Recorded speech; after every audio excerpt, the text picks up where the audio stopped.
সকলোকে স্বাগতম জনাইছোঁ। মই আজি এটি সুন্দৰ ভিডিঅ' লৈ আপোনালোকৰ মাজলৈ আহিছোঁ। এই ভিডিঅ'টো হ'ল ঘৰতে অতি সহজতে কিদৰে গোলাপ জল প্ৰস্তুত কৰিব পাৰি। তেতিয়াহ'লে ভিডিঅ'টো চাই থাকক শেষলৈকে। এতিয়া মই গোলাপ ফুলখিনি ছিগি লৈ পৰিষ্কাৰ কৰি ধুই লৈছোঁ। গোলাপ ফুলখিনি ফুলাৰ লগে লগে মই ছিগা নাই, 2-3 দিন থাকিব দিছোঁ। যেতিয়া ফুলখিনি মৰিব ধৰিছে তেতিয়া মই গোলাপ জল বনাবৰ বাবে ফুলখিনি উঠাই আনিছোঁ। এতিয়া মই এই ফুলৰ পাহিসমূহ ধুনীয়াকৈ এইদৰে গুচাই ৰাখি দিম, যাতে ইয়াত কোনো এক্সট্ৰা অংশ থাকি নাযায়। এতিয়া মই এটা পৰিষ্কাৰ পাত্ৰ লৈছোঁ আৰু ইয়াত এইদৰে এডাল ষ্টেণ্ড পাতি লওঁ। এই ষ্টেণ্ডডালত যাতে মই এটা টিফিন বহাব পাৰোঁ। এতিয়া মই গোলাপৰ পাহিসমূহ এইদৰে ধুনীয়াকৈ চাৰিওকাষে দি দিম। গোলাপৰ পাহিসমূহ খুব সুন্দৰভাৱে দিয়া হৈ গৈছে। ইয়াতে মই এতিয়া গোলাপ জল বনাবৰ কাৰণে যিটো টিফিন ব্যৱহাৰ কৰিম সেই টিফিনটো ইয়াতে এইদৰে পাতি দিম। টিফিনটো দিওঁতে চাব লাগিব যাতে সাফৰখন ইয়াত ধুনীয়াকৈ খাই যায়। এতিয়া মই ইয়াতে পৰিষ্কাৰ পানী ব্যৱহাৰ কৰিম। মই ইয়াত আধা লিটাৰতকৈ অলপ কম পৰিমাণৰ পানী ব্যৱহাৰ কৰিম। এতিয়া মই গেছটো জ্বলাই অলপ মধ্যমীয়া জুইত ৰাখি ইয়াতে মই গোলাপ জল বনাবৰ বাবে ব্যৱহাৰ কৰা পাত্ৰটো তুলি দিম। পাত্ৰটো অকণমান গৰম হ'বলৈ আৰম্ভ কৰিছে। মই এতিয়া ইয়াতে মঠি ৰখা আটা এটুকুৰা দি ইয়াত যিটো বিন্ধা আছিলে সেই বিন্ধাটো মাৰি দিম, যাতে এইফালে এয়াৰটো যাব নোৱাৰে।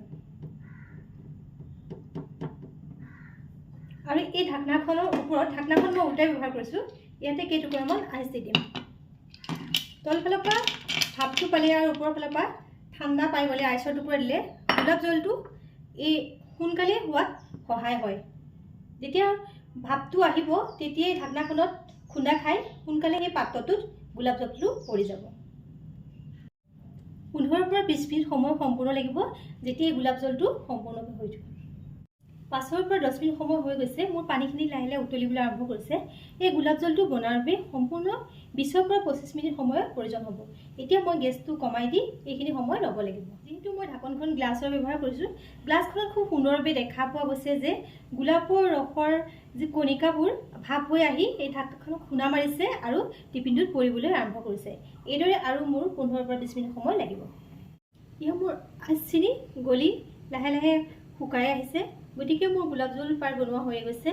গোলাপ জলৰ ৰসটো কি ধুনীয়াকৈ পানীৰ লগত মিলি এই ঢাকনাখনত ঠেকা খাই টিফিনত পৰি আছে। এতিয়া মই গেছৰ সাফৰটো বন্ধ কৰি অকণমান সময় ঠাণ্ডা হোৱাৰ পিছতেই মই দেখাই দিম কি ধৰণে মোৰ গোলাপ জল প্ৰস্তুত হৈ গৈছে।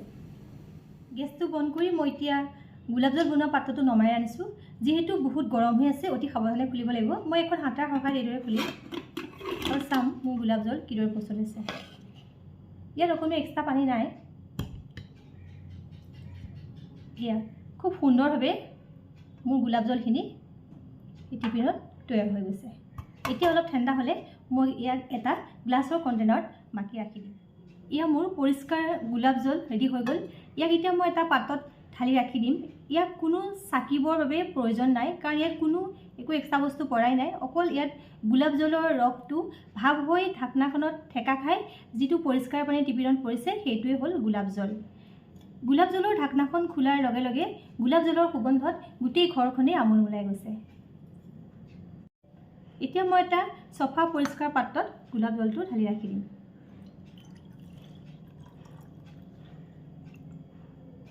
ইয়াত বাহিৰত থ'লে এইদৰে এয়াৰটাইট কণ্টেইনাৰত এমাহৰ বাবে ব্যৱহাৰ কৰিব পাৰি আৰু ফ্ৰিজত ৰাখিলে 5 মাহৰ বাবে খুব সুন্দৰভাৱে ব্যৱহাৰ কৰিব পাৰি। এতিয়া মই এইটো ইয়াত থক মাৰি ৰাখি দিম। এয়া মোৰ সুন্দৰ আৰু পৰিষ্কাৰ গোলাপ জল তৈয়াৰ হৈ গ'ল। এয়া মোৰ অতি সহজেই ঘৰতে বনোৱা গোলাপ জল তৈয়াৰ হৈ গ'ল। ভিডিঅ'টো চাই কেনেকুৱা পালে? যদি ভাল পালে লাইক কৰিব। আজিলৈ আহোঁ, নমস্কাৰ।